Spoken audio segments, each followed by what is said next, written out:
Hello, everybody. I'm Lexi Lombard, your host of the At Lexi podcast. Happy Wednesday.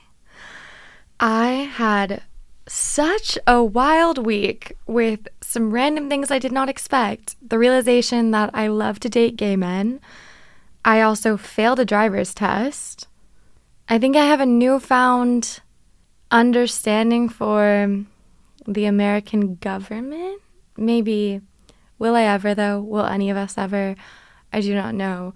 And then I'm currently coming to you as an idiot because I partied really hard on a Friday night. It is Tuesday now. Okay, it's Tuesday. All right, we've had all of Saturday, all of Sunday, and all of Monday to recover. That I was recovered, apparently not. Is this what being 28 is like? This is unacceptable. Maybe it's an ebb and a flow. Maybe I'm in an ebb where my body's like, we cannot do this. I had so much fun. Was it worth it? I would say yes.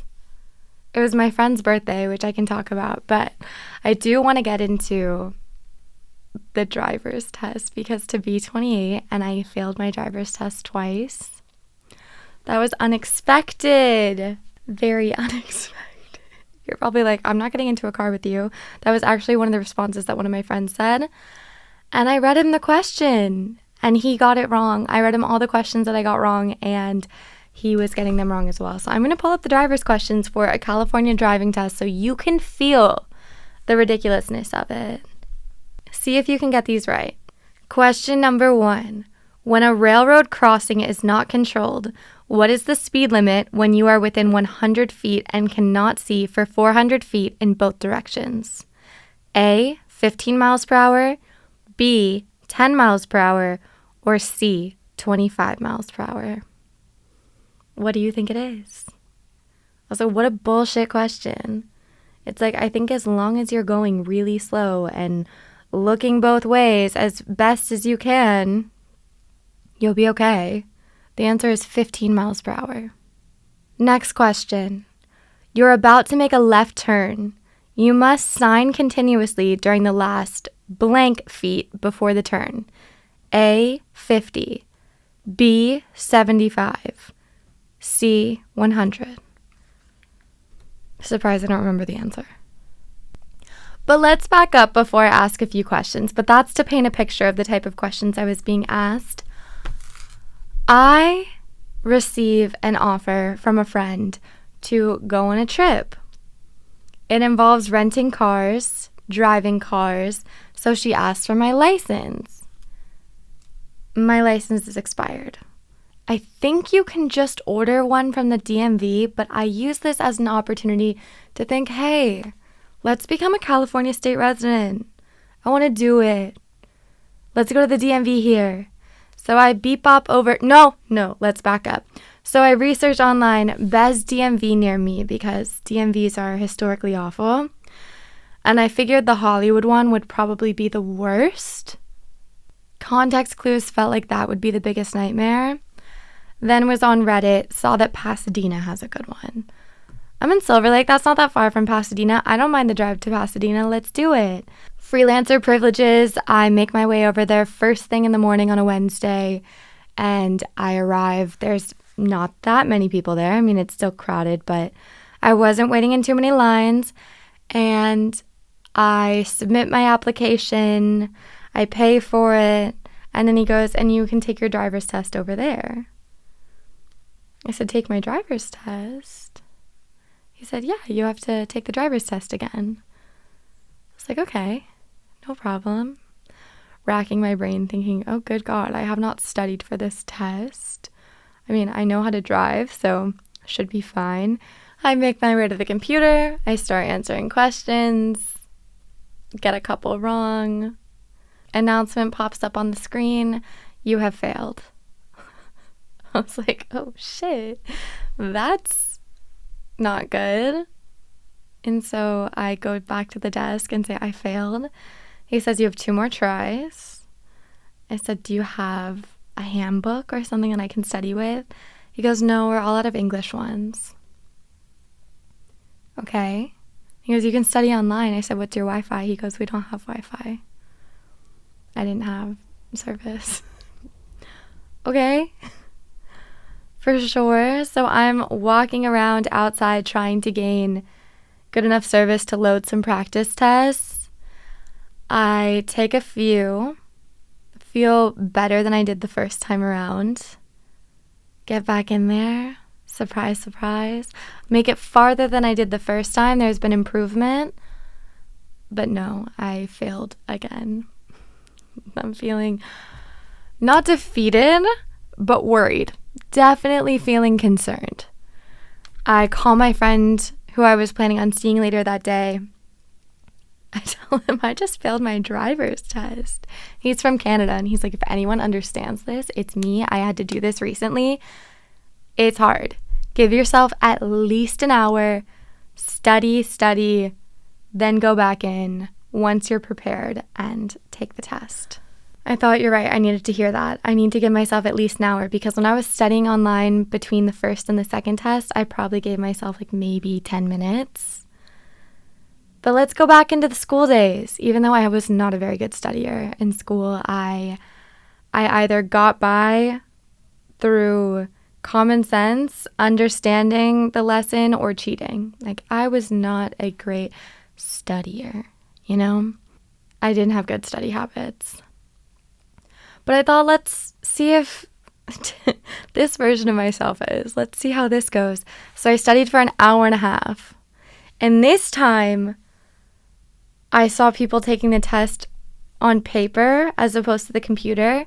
And the thing about the computer test is when you select an answer, it automatically submits. So you receive question 1.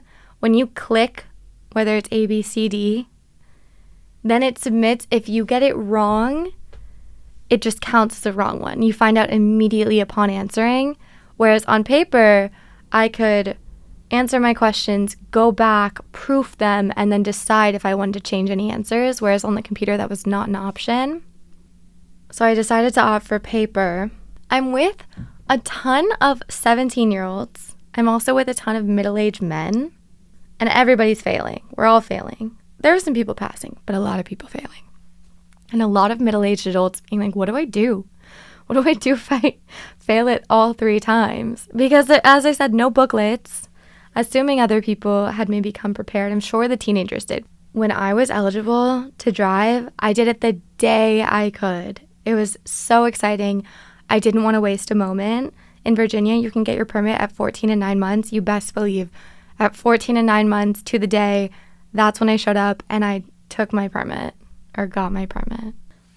So I feel like the teenagers were doing well. Us adults were on the struggle bus more than anybody else. So I submit my test to the woman at the desk, and I see her grading it. And I put little stars by the ones that I wasn't sure about, just so when she was grading it, I could tell whether or not the ones that I felt less sure of, if I got them right or wrong, just for my own sake. And she started going through them, and I was guessing correctly for some of those star ones, and I was feeling good. But then got to a page, and the ones that I didn't have stars by, she marked off 3 wrong, I think, in a row, 2 or 3. I was starting to get nervous because I think you can only miss 6. And then she flipped to the end and was like, okay, you're good to go. I'm not kidding. I went, woo!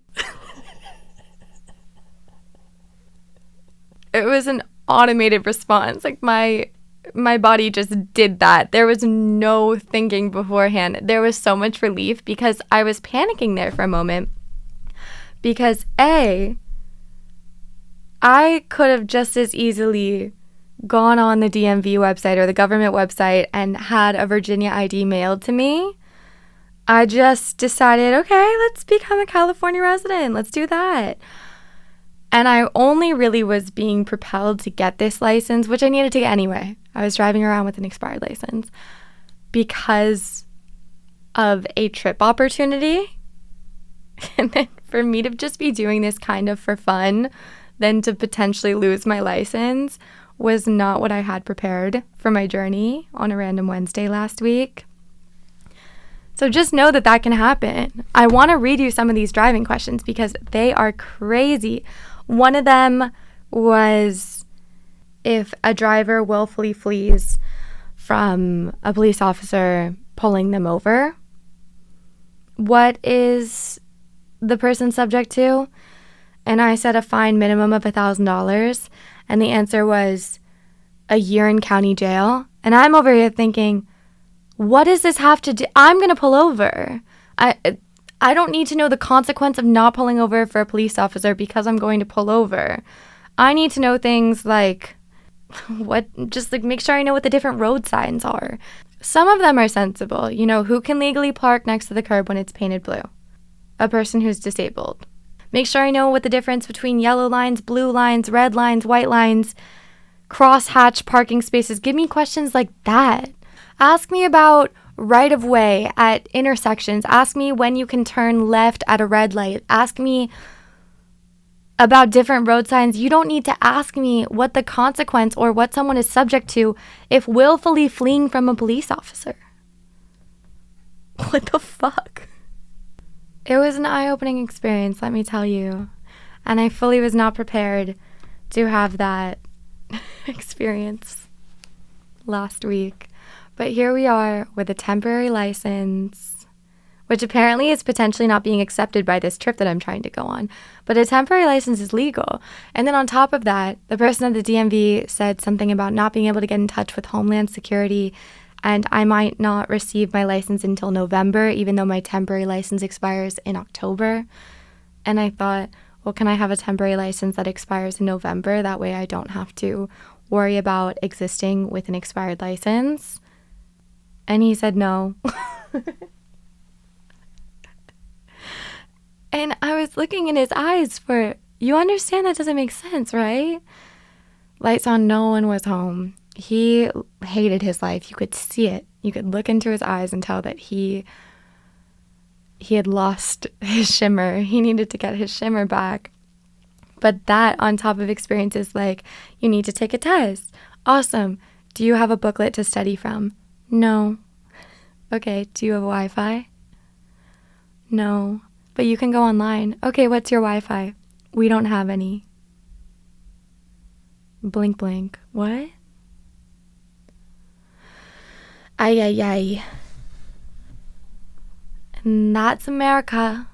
Different compilations have been surfacing online of comparing the debates between Barack Obama and John McCain, Barack Obama and Mitt Romney, comparing them to Donald Trump and Joe Biden. Ooh! Regardless of who you voted for in those first two elections that I just mentioned, at least they were qualified. They represented their party, and the two opponents had respect for one another. They were willing to agree to disagree and actually have conversations regarding topics. Of course, politicians are politicians at the end of the day. But what is going on right now? What is going on?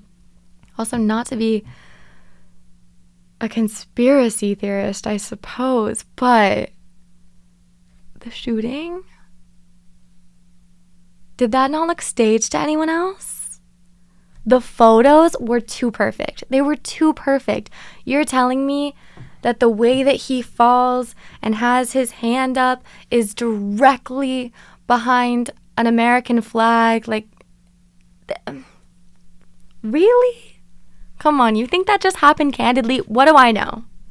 What do I know? What a perfect scenario, too. Don't worry, we have a professional sniper that's going to do this. He's just going to knock off the tip of your ear. If I was desperate to win votes and I was him, because I wouldn't do this if that was me, but if I was him, I'd say, yeah, you can take the tip of my ear off. Sure. If you think that's going to make me look like a hero, if you think I'd get some more votes, I don't need the tip of my ear. It's fine. I've lived a long life. Take it. That's what I would think. But as I said, what do I know? What do I know? I'm just a little girl in Los Angeles who prefers to hang out with the girls and gays, which is my next order of business that I want to discuss. I have been single for quite some time, and the only time it's ever bothered me, of course, I'm a human, and there's definitely been seasons in my life where I think, okay, a serious long-term relationship sounds really good right now. And that is something I desire in this life. However, in a day-to-day basis, I rarely feel feel lonely and feel that there's a void that needs to be filled.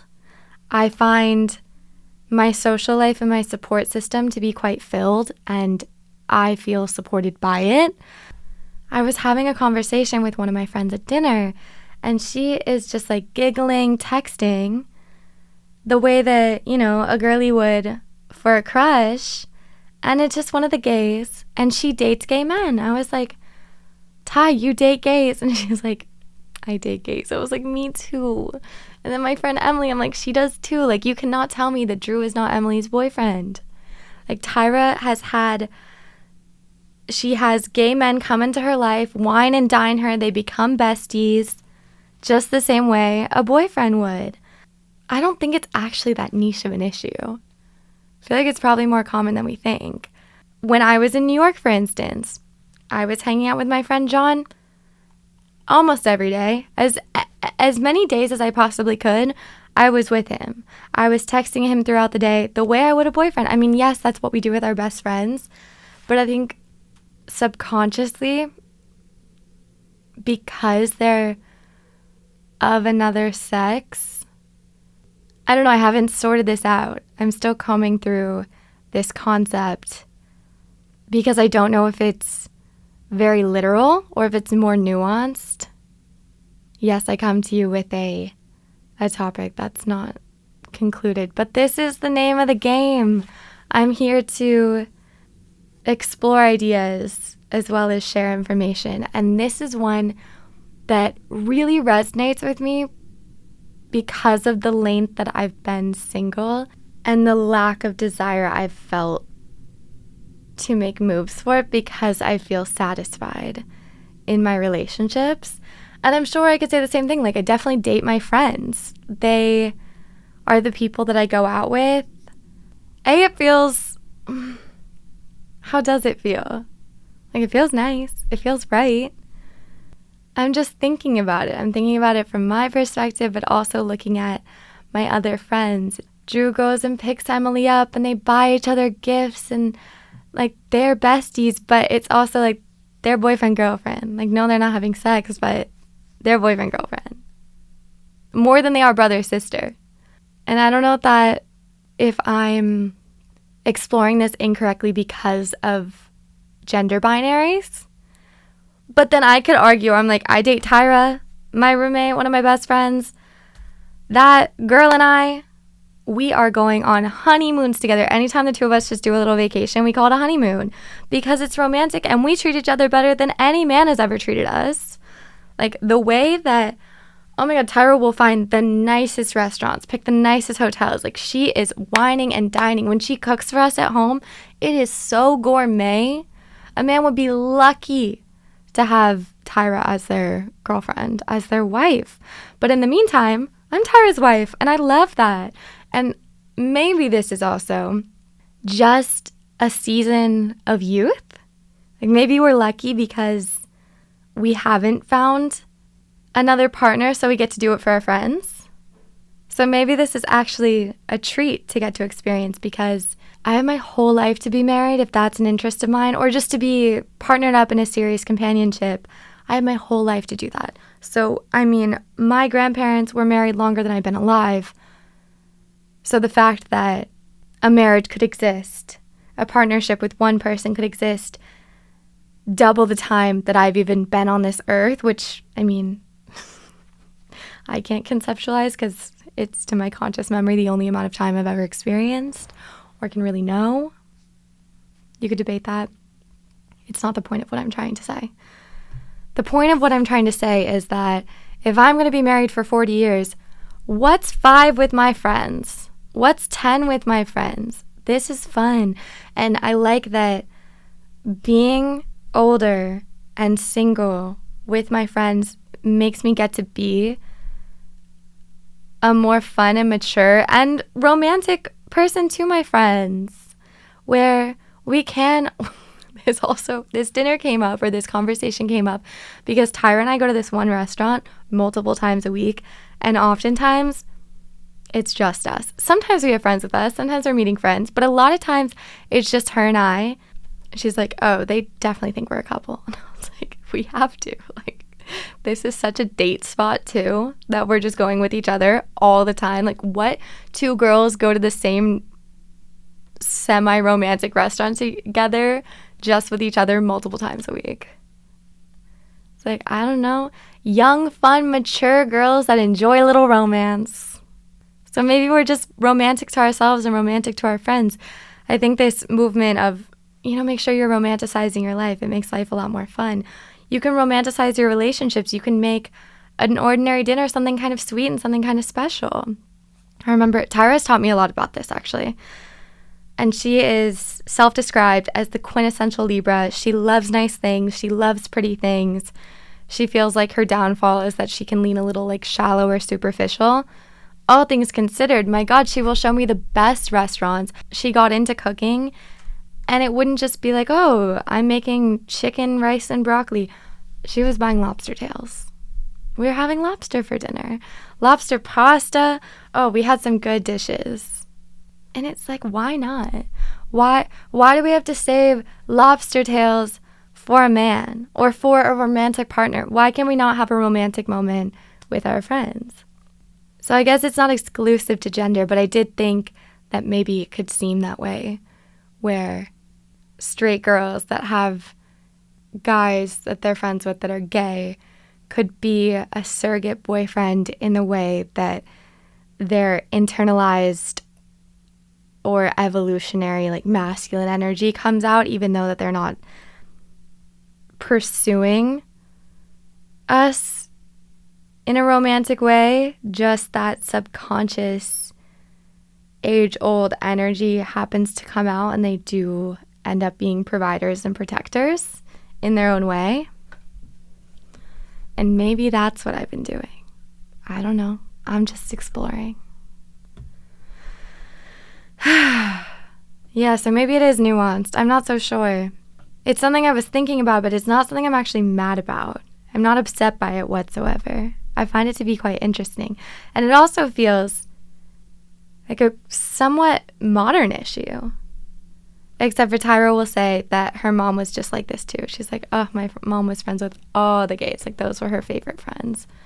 I'm like, I think I have a mix. But I definitely don't have straight guy friends. Very few. As said in my last episode, we had a bug issue at my apartment. The way that I could not rack my brain for a man that I knew that would be down to kill some bugs. Yeah. So maybe I do need to diversify my friend group. Maybe I do need some straight men in the mix. What else is on my agenda? Oh, one of my best friends' birthdays was over the weekend, and I went so hard. So happy birthday, Drew. I love you. I adore you. I cannot believe that I've known you for over 10 years now, and he's just blossomed into this beautiful person, and I feel so lucky to get to experience life with him. So he has a birthday dinner at Craig's, and I had never been. I think maybe I'd been to Craig's once. And I was FaceTiming my friend while getting ready, and she's like, interesting, when I worked at SVB, I felt like I was making reservations for more geriatric couples. And I thought, interesting, because I think of Stassi Baby when I think of Craig's. And she's like, I don't know, maybe there's both. Surprise, there's both, because I walked in, I see our table in this back room, but then I do see lovely geriatric couples having romantic dinners. And so we get into this back room, and there's a table with maybe 15 of us, maybe 20 of us, and there's a little iPad where you can control the music, and I think that's the game changer. This was such a perfect birthday experience because you get the feeling of having an intimate dinner party, but then you get the benefit of being at a restaurant where you have waiters serving you and cleaning up after. So that was nice. Anyway, we started turning on not throwbacks, but 2016 music. One friend got out of his seat, he started dancing.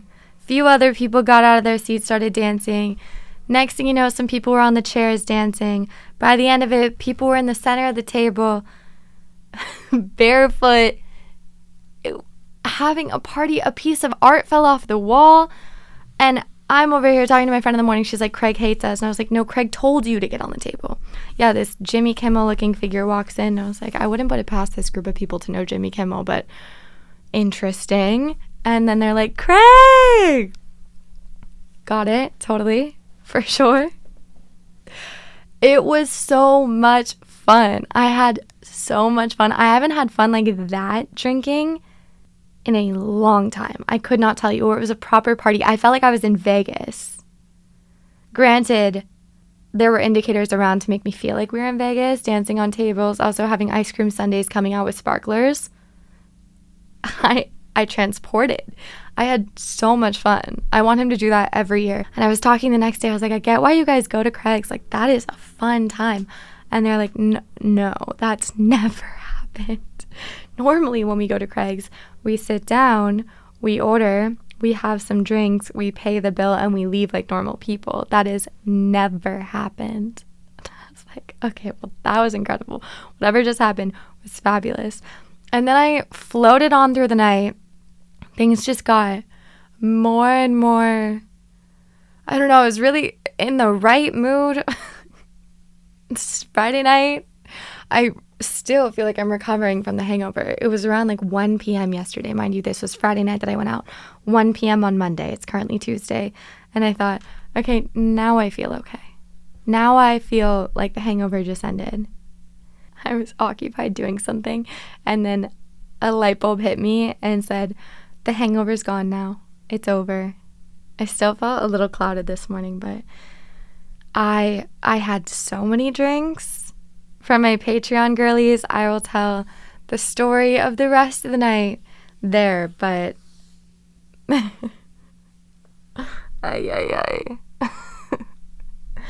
so much fun. That is not a regular occurrence, and I will not be doing that anytime soon, but on occasion, fun.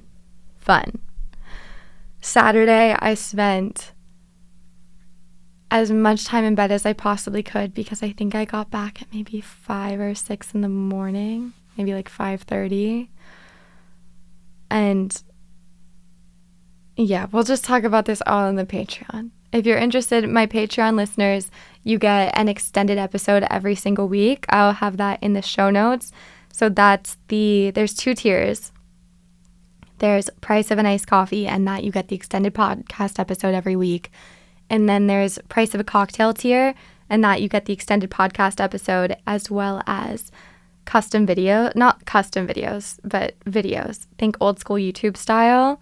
And then also the extended video podcast. So if you're watching on YouTube right now, which I have been receiving questions, and I do want to get into questions from last week's episode and the prior weeks, but one of the questions I'd been receiving was, is there a way that you can get your video on Spotify?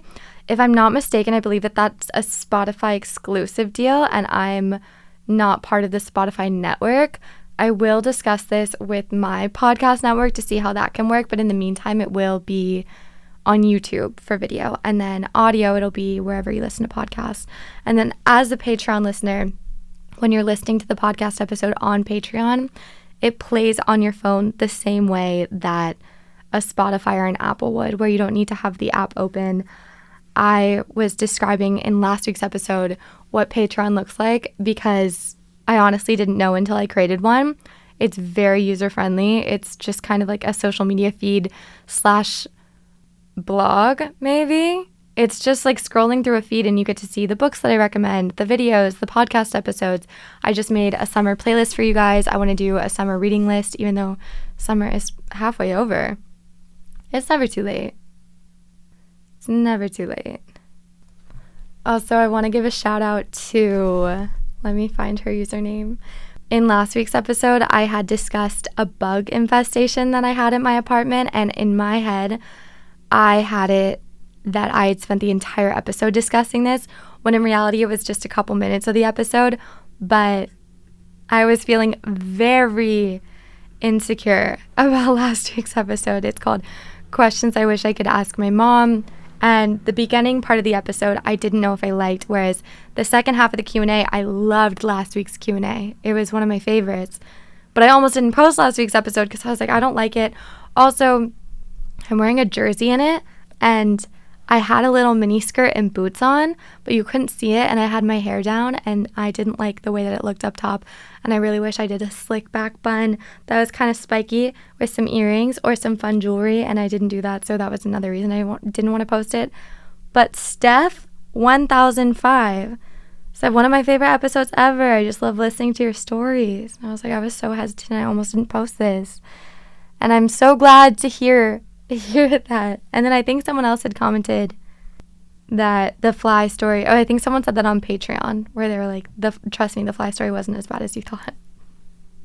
So that was relieving. So on that note, let's get into the Q&A. But first, a word from today's sponsors. Starting with a question from Mal Hughes. Future tattoos you'd love to get. I might be too scared, but I love kind of elaborate, abstract back tattoos. I liked sticker tattoos for a long time, just these little bits all over the arms. I don't have that many tattoos, and I think I would rather, at this point in my life, do one more grand tattoo as opposed to lots of little ones. I also think a tattoo here is so hot, but I don't have the guts to do that. I think I would get sick of it, and I don't know, but right on the sternum is so hot. But also I think back tattoos are really hot. I also like thigh tattoos or right above the knee, but I have no intentions on getting any of those anytime soon. I just like the look of them. Interesting. Katie asked for thoughts on making a Lexi app. I really feel like Patreon is kind of the Lexi app. It has anything I want to share in one spot, and it feels so safe. It feels secluded. It feels private. It feels exciting. I love the chat. I love getting to meet you guys too, and I like the community aspect. For example, recent member of the Patreon, her name's Joanna. She grew up between Paris and the French Alps. She's an English teacher. Like I love learning about you guys. Like I love it. So I don't know if I would make a Lexi app. I think the Lexi Patreon is perfect. First Lady Ever. Love the username. What's the last song you sang along to? Guess. Charlie XCX. I listened to Brat the whole way here because my ride is 48 minutes. The album's 48 minutes. It's perfect. Someone said to really think about this.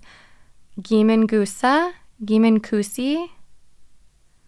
If you could be a kitchen utensil, which one would it be? Think about it with depth. You know, we have these sur la table utensils. I really like the fork. Would I be the fork? I'll include a photo if you're watching via video. I love handles like that, where they're classy, a little bit glamorous, but also casual. I love casual glamour. I don't think that's my personal style, but something that's bougie but approachable. You know, it looks nice, but it's not intimidating. Tashi Baker asked, where are cool girls buying their jewelry? I was thinking of, where did my jewelry go? Huh? I definitely came in here with a ring. What? Did I leave it in the bathroom? One sec.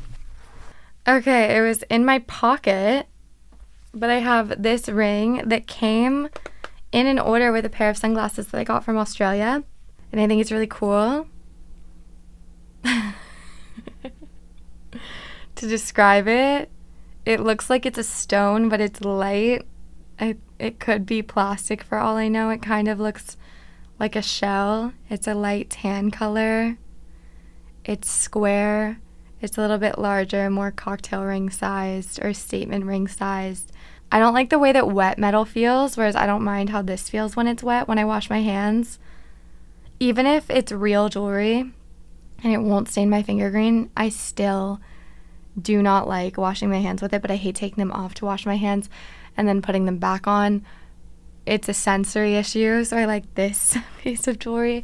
I found this necklace when doing my closet clean out, and it was completely tarnished. It's just a little Tiffany necklace that has 2 baby hearts on it, and I've been wearing this every day, and it was completely black, but I put some hot boiling water, baking soda, and tinfoil in a bowl, and I let it sit for 30 minutes, wiped it off with a towel. Good as new. I think you can do that for all sterling. But where are cool girls buying their jewelry right now? My bracelet that says my mom's name is Ana Luisa. I also just received a really cool pair of earrings from a brand called The Collective, I believe. Let me look up on my email. I have the worst searching skills. Completed Works, that's what it's called. They have some really cool stuff. MML172 asked ways to find clarity to make big life-changing decisions. I believe a lot of us don't give ourselves enough credit for knowing what we really want, whether it be like, should I stay home or should I go move somewhere? Should I go to this school or that school? Should I break up with this person or should I stay with them? I think deep inside we do know the answer, and it takes doing things to get ourselves to trust that and to listen to that and to know that ultimately we know what's best for ourselves. And ways to find that clarity are to put yourself in situations where you're doing what you want to do, and that can be in small ways, like taking that trip that you've always wanted to go on, you know, whether that be, I've always wanted to go to California, but have never made any plans to. Like, why don't you go make the trip and go spend a week in California? Like, just do it and prove to yourself that you can do things for you. And that could be, you know, even more casual than that. You know, you've always wanted to get ice cream. That's a few towns over. So you just take yourself, you're like, I can't find any friends to do this with, so I'm just going to go and I'm going to take myself and I'm going to enjoy this because this is something I want to do. The more you exercise that muscle, the stronger it becomes, and you're able to trust and listen to yourself when making big life-changing decisions. And then if you are really conflicted, I've never been the type of person to ask around for other opinions. I do not like doing that. I have friends who actually feel completely opposite, and they need to ask their court of friends what they think and have people help them make the decision along the way so they feel really supported and good in that. I often need distance to make these big life-changing decisions. So I think you have to find out which one works for you in that aspect, but I do think that we ultimately know what's best for us. Wait, I'm obsessed with this. Augustina said, I live in Miami, I have a pool and a Jeep Wrangler. Also had a Maltese. Hit me up, love the pod. Sometimes the algorithm brings people so similar together. I've never been to Miami, but I love a pool, and I really want a Jeep Wrangler. I will say I don't know if it makes sense to have a Jeep Wrangler in Los Angeles. A ton of people do. It's a very frequently found car here, but it definitely makes more sense if you live somewhere a bit more outdoorsy. I don't know if I need to be sitting in traffic on the 101 in a Jeep Wrangler. Not that I'd be opposed. I'm definitely still thinking about it. And then I want a Maltese. I want a Maltese so bad. I want a big dog, but right now in my life, I want a little travel dog. I want a dog that could be under the seat of a plane with me if I need to go somewhere. I want them to be able to fit in a tote. I really, really want a little Maltese. My grandma has a Maltese named Bentley, and I want my own little Bentley. Bentley is perfect. The only thing is Bentley's not very good around other dogs. Bentley's so good around people, and I definitely want to get a dog that can hang with dogs, with people, chill, easygoing. And I know Malteses, they're little white yippy dogs. I do want to make sure that if I get a Maltese, that they're not an ankle-biting monster that's like, rah, rah, rah, rah. I don't want that. I want a chill dude. I really do. I want a loving, active, chill dude. Okay, another question about style. I love that our questions today have been really light. It's interesting, the themes, because a lot of times they tend to go together. Like, not only am I in a certain headspace, but you guys seem to be in a certain headspace too, where I'll get a lot of these intense, heavy situational advice questions. But today it's a lot of how would you describe your style? What are some of your hobbies? Where do you get jewelry? Things like that. There was one that I just had my thumb on that. Oh, Avery asked, way to have cute nails as a climber. I miss my nails, but I love climbing too much to stop. I've really grown to love the naked nail. I love having short, clean nails, and I don't miss them at all.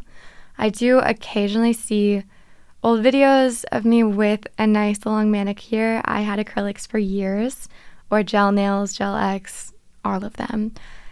And right now, I do not miss it for a second. I would say doing regular polish is useless. You could do a gel manicure, just a regular gel manicure, or you could get little nail stickers and just put those on your nails, and those would be super easy to replace if it got damaged or came off, but also wouldn't really inhibit climbing whatsoever. I miss climbing. I really haven't been going ever since I sprained my ankle. It's definitely not healed yet. My friend and I were running across the street over the weekend just to get to his car, and I could feel my ankle, but maybe I could try a little bit. I've been climbing a little bit. Morgan asked, should I hook up with my roommate? LOL, he's younger than me, but fine as hell. If you don't plan on living together for very long, I don't know your personality. If you can do that easily, sure, why not? You know? YOLO.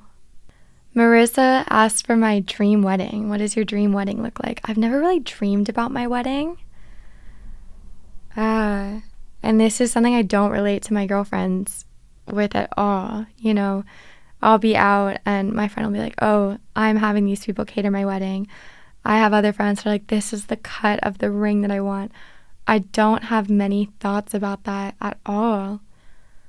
On one hand, I think it'd be really romantic to elope and to just sneak away and have it be really intimate, like just us and the witness or whoever is officiating it, and then maybe have a party. I think it depends on who I marry, because if they have any desires to have a really specific wedding, amazing, but I truly don't care. I do not care about my wedding. I'm much more interested in the marriage aspect of it. I do feel if I met someone that I like enough that I want to marry, I'm already excited enough. I don't know the type of ring cut I would like. I don't have a dream space for a wedding, any of that.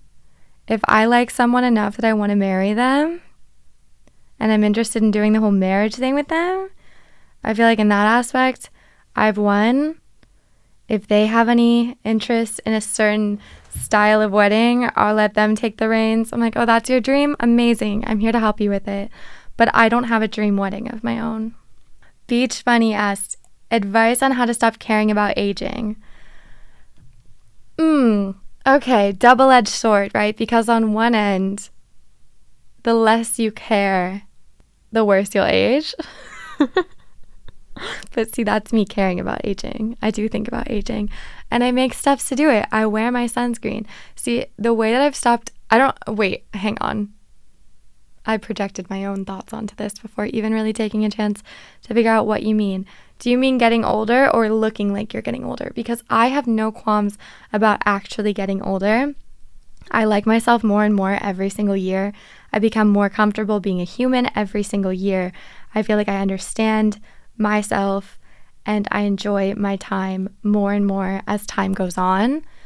That being said, I care about aging externally. I don't want to look like I'm getting older. I mean, it's fine. I don't like a 28-year-old to me is still a cutie. I'm not afraid of looking 28, but I do want to take preventative steps to not age any faster physically than I have to. That's where I completely fall into you could blame the patriarchy, you could blame media, whoever you want. I do be wearing my sunscreen every single day, and I want to have my vitamins and my minerals, and I want to make sure my body is healthy, and I want to feel good, and I want to look good. But that's for longevity. I want to enjoy my time here and age gracefully. but I'm not afraid of aging in the aspect of getting older and not being younger. I want to look younger, but I don't need to be younger. It is a strange evolution to go from being the youngest one in the group and having your age to your advantage where, oh, you're still so young. Oh God, I'm not getting that comment anymore, which is understandable, but I don't know, there's so much to be looking forward to. I think I'll love my 30s. I look forward to them fondly, and 40s, and I don't know, I don't mind it. I'm excited for it. And maybe that's also because I had really cool grandparents, and when I think about their lives and how much fun they looked like they were having when they were in their 70s, 80s, I've never been really fearful of reaching that because there's always different things to look forward to. I also love the concept of a slow burn or a slow rise. If I hit all my high points in my youth, I will be trying to relive my youth perpetually, as opposed to having goals like maybe I want to be a model in my 70s, maybe I want to be playing a grandma in the movies and become an actor in my 80s. There are so many options of things to look forward to, and that has been a way in which I've avoided the fear of aging. Cinnamon Juice asked for my thoughts on ACOTAR. I finished the first book, A Court of Thorns and Roses, and towards the end of it, I was so interested in what was happening that I was walking to a coffee shop to work, and I physically had my book in my hand, and I was reading on the sidewalk as fast as I could, just trying to get it finished, and then I just started the second book 2 days ago. So far, so good. So far, so good. As a first fantasy book, I'm not sold, but I'm definitely interested, and I'm going to continue. Oh my God, guys. I posted a really cute photo on Instagram, and I want you to see it because I'm in this little pink outfit, and it's so cute. So if you're watching this or listening, go look at my Instagram. I just posted it this morning, and it's so cute. I was hanging out with my friend, and he wanted photos for a brand that he had to post for, and he's like, do you want photos? And I said, no, I'm fine. And then I quickly stood in front of a wall, and now I'm obsessed with these photos. And I love that I was having such a good day. Like, they just happen so naturally. Maddie asked how to find balance in life when things are busy or overwhelming. I think, okay, I'm up for the challenge. This is the oldest I've ever been. This is the most adult I've ever been. This is the most mature I've ever been. Game on, let's go. I can do this. And I start sorting and I start organizing. And the older I get, the more I've become in tune with the type A aspect of my personality that I used to ignore or didn't even think existed inside me. And now this person and I are becoming quite good friends. And I Google Calendar things, and I am checking my email, and that inbox is at 0, and I'm cleaning my room, and I'm doing my laundry, and my sheets are changed, and things are in order. And obviously there's overwhelming times in life, and then there's really underwhelming times in life. I saw someone else ask a question about that, like, what do you do when nothing's wrong but nothing's right? Like, nothing's really great but nothing's inherently wrong. And there are times in life where life is a little underwhelming, and then it's up to you to shake things up. But when life is overwhelming, it's up to you to put things in order and get shit done. And you can do it. It's kind of fun to prove to yourself that you were up for the challenge. You're like, wait, I can handle this. I think I can figure this out. I challenge you to do that. I love you all. Thank you so much for listening. This is the end of the episode. Unless you're on Patreon, then you can hear how I was a little naughty this weekend. I was doing things that I surprised myself. So I will link my Patreon in the show notes if you're interested. I'll put it in the description box of YouTube if you're watching on YouTube right now. Hi, YouTube. Leave a little comment. I'll read them. I've really been enjoying being back on there. Thank you guys so much for listening. I will talk to you next week. XOXO, Lexi.